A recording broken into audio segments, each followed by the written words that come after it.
Hello everyone, this is me ख्याति। तो basically आपने मेरे लास्ट शॉट में देखा था कि मैं काफ़ी ज़्यादा रो रही थी कॉलेज पॉलिटिक्स को लेके।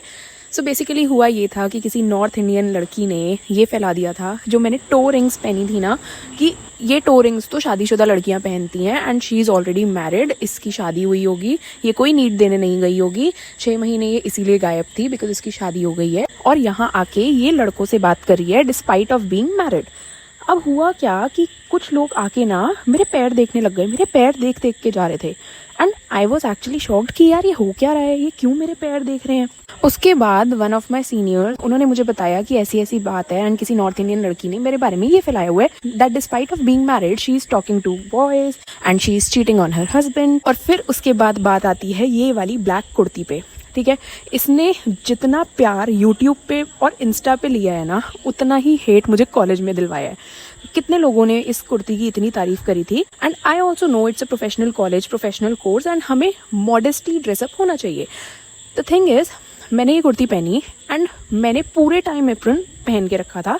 उसके बाद मैंने शूट करना था, तो बेसिकली मेरा कॉलेज एक पहाड़ी पे है, तो मैं जब नीचे उतर रही थी ना, तो पहाड़ी से नीचे मैं उतर गई थी, तब मैंने अपना एप्रन उतारा था एंड मैंने ये कुर्ती पहनी हुई थी। तो some of the seniors saw and उन्होंने जाके कॉलेज में पता नहीं क्या क्या बोल दिया कि ये तो इतने वल्गर कपड़े पहन के आती है और इसको इतना नहीं है कि यहाँ ये मेडिकल कॉलेज है, कोई यहाँ पे वल्गैरिटी नहीं फैला सकता एंड ऑल दिस। तो बेसिकली मैं शॉक्ड थी कि मैंने तो कॉलेज में अपना एप्रन तक नहीं उतारा था बिकॉज उस टाइम सारे प्रैक्टिकल्स थे एंड उन टीचर्स के पीरियड थे जिनके पीरियड में एप्रन पहनना कंपलसरी है एंड मैंने एप्रन उतारा ही नहीं था even in recess because I know कि यार ये मेडिकल कॉलेज है और हमें ढंग से ही ड्रेसअप होना चाहिए। Although there was nothing wrong in this dress. और ना एक टीचर हैं, वो बहुत ज़्यादा स्मार्ट हैं। So basically smart as in looks wise. हुआ क्या था कि उन्होंने बोला who all are afraid of pricking.